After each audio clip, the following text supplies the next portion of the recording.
नमस्कार. मी मंदाकिनी गुरव. मी आपल्या सर्वांचं आवडतं यूट्यूब चॅनल ज्योत इंडियामध्ये तुम्हा सर्वांचं स्वागत करते. श्री स्वामी समर्थ. जय जय स्वामी समर्थ. श्री स्वामी समर्थ.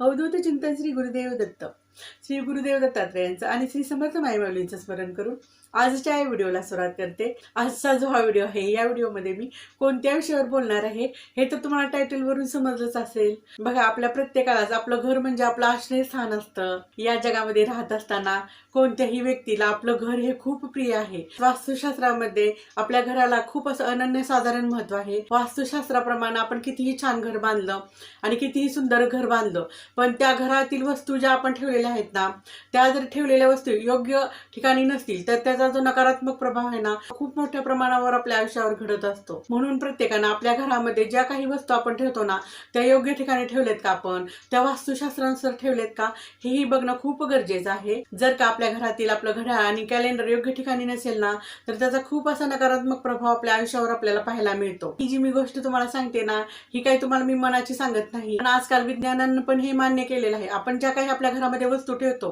त्या जर वस्तू आपण योग्य ठिकाणी ठेवला तर आपल्याला त्याचा सकारात्मक प्रभाव पाहायला मिळतो, आणि त्या जर वस्तू आपण अयोग्य ठिकाणी ठेवला तर आपल्या आयुष्यावर त्याचा नकारात्मक प्रभाव आपल्याला पाहायला मिळतो. आपल्या घरामध्ये ज्या काही आपण वस्तू ठेवतो ना, ती प्रत्येक वस्तू एक ठराविक ऊर्जा लहरी सोडत असते. मग ती वस्तू जर आपण योग्य ठिकाणी ठेवली ना, तर त्या सकारात्मक लहरी सोडते, आणि ती जर वस्तू आपण अयोग्य ठिकाणी ठेवली ना, तर ती नकारात्मक लहरी सोडत असते. म्हणूनच आपण आपल्या घरामध्ये ज्या काही वस्तू ठेवतोय ना, त्या वस्तू योग्य ठिकाणी आहेत का हे पण बघणं खूप गरजेचं आहे. त्याच वस्तूंच्या पैकी काही वस्तू आहेत ना, त्या वस्तूंचा आपल्या आयुष्यावर खूप मोठ्या प्रमाणामध्ये प्रभाव पडत असतोय. त्या वस्तू म्हणजे आपल्या घरातील घड्याळ आणि आपल्या घरातील कॅलेंडर. ह्या ज्या दोन वस्तू आहेत ना, ह्या दोन वस्तूंचं आपल्या आयुष्यामध्ये खूप असं महत्व आहे. त्या दोन वस्तूवरूनच आपली चांगली वेळ आणि वाईट वेळ, त्याचबरोबर त्या दोन वस्तूवरूनच आपला चांगला काळ आणि वाईट काळ ठरत असतो. बघा, आपल्या घरातील जे घड्याळ आहे ना, आपल्या गेलेल्या वेळेचं आणि येणाऱ्या वेळेचं मार्गदर्शन आपल्याला करत असतं. गेलेली वेळ आणि आपली येणारी वेळ ते आपल्याला सांगत असतं. बघा, आपल्या प्रत्येकाच्याच आयुष्यामध्ये ह्या वेळेला खूप असं महत्व आहे. जी दुसरी वस्तू आहे ती वस्तू म्हणजे आपल्या घरातील कॅलेंडर. आपल्या घरातील हे जे कॅलेंडर आहे ना, ते आपला गेलेला काळ आणि येणारा काळ हे दोन्ही आपल्याला सांगत असतं.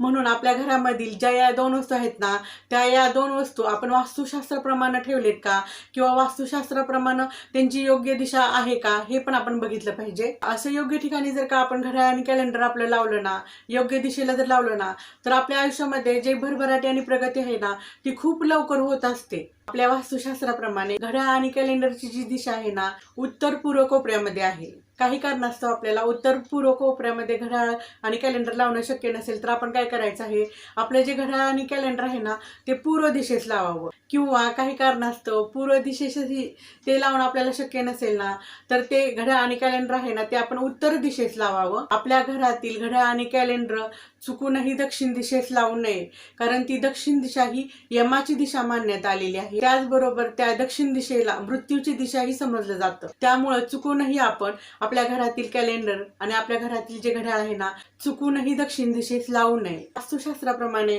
आपल्या घरातील जे आपलं घड्याळ आहे, त्या घड्याळाचा आकार जो आहे तो गोल किंवा अंडाकार असावा, कारण आपल्या पृथ्वीचाही आकार गोल अंडाकार आहे ना. त्यामुळे आपण आपल्या घरामध्ये हे जे आपण घड्याळ लावतोय ना, त्या घड्याळातून आपल्याला पॉझिटिव्ह एनर्जी येण्यासाठी किंवा आपलं आयुष्य व्यवस्थित सकारात्मक होण्यासाठी आपलं जे घड्याळ आहे ना, ते गोल किंवा अंडाकार आकाराचंच आपण निवडलं पाहिजे. आपल्या घरामध्ये ज्यावेळी आपण असे घड्याळ लावतो ना, त्या घड्याळाचा आकार जो आहे तो कधीही चौकोनी आणि आयत नसावा. आपण ज्यावेळी आपल्या घरातील असं घड्याळ लावत असतो ना, त्यावेळेस ते जे घड्याळ आहे ना, ते घड्याळ हे योग्य वेळेवर तरी लावावं किंवा थोडंसं पुढं तरी लावावं.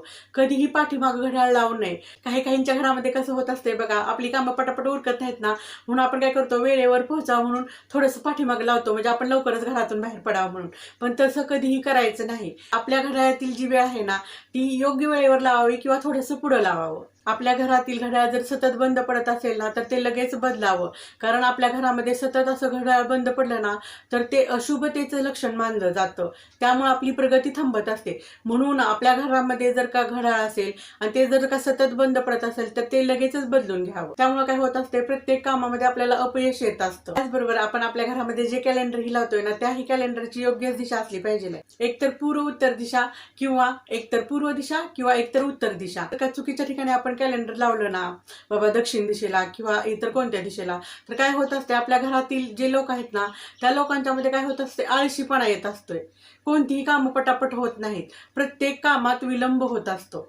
चुकूनही अयोग्य दिशेला आपलं कॅलेंडर ही कधीही लावायचं नाही. काय होत असते बघा, वास्तुशास्त्राप्रमाणे ज्यावेळी आपण असं आपलं कॅलेंडर आणि आपलं घड्याळ लावतो ना, काय होत असते बरं, आपल्या घराची प्रगती होत असते, आपल्या घरामध्ये भरभराटी येत असते, आपला आलेला जो पैसा आहे तो पैसा टिकून राहत असतोय आणि आपल्या आयुष्यातील ही जी काळ आणि वेळ आहे ना ही आपल्याप्रमाणे चालते. एखाद्या व्यक्तीच्या आयुष्यामध्ये लवकर अशी प्रगती व्हायला लागते, लवकर त्याला भरभराटी यायला लागते, प्रत्येक कामामध्ये त्याच्या यश यायला लागतं. त्यावेळेस आपण सहज काय म्हणतो बरं, हो बाबा त्याची काळ आणि वेळ आहे ही त्याच्याबरोबर चालते किंवा त्याची काळ आणि वेळ त्याला साथ देते. म्हणजेच याच्यावरून तुम्ही ठरवू शकताय की प्रत्येक माणसाच्या आयुष्यामध्ये त्याची काळ आणि वेळ किती महत्वाची आहे. आणि ही जर का आपली काळ आणि आपली वेळ आपल्या म्हणण्याप्रमाणे चालायची असेल तर आपलं जे घड्याळ आहे आणि आपले जे कॅलेंडर आहे ते योग्य दिशेला आहे का हे पण बघणं खूप गरजेचं आहे.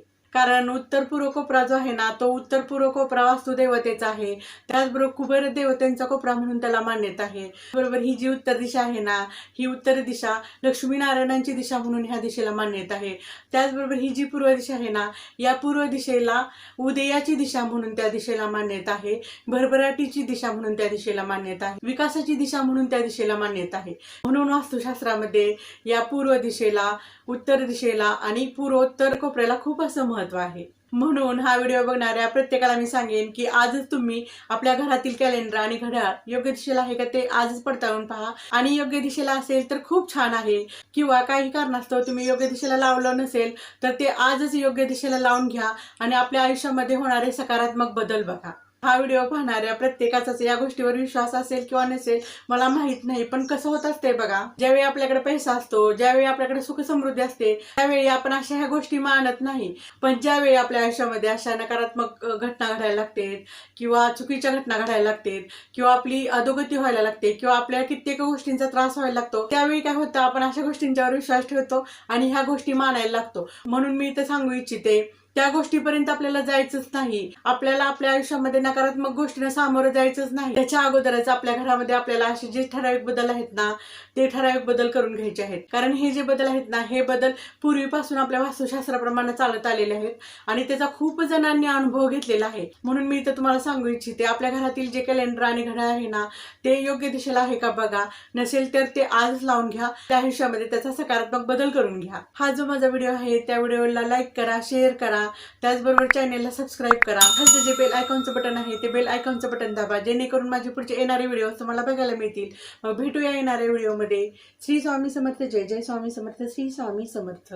अवधूत चिंतन. श्री गुरुदेव दत्त.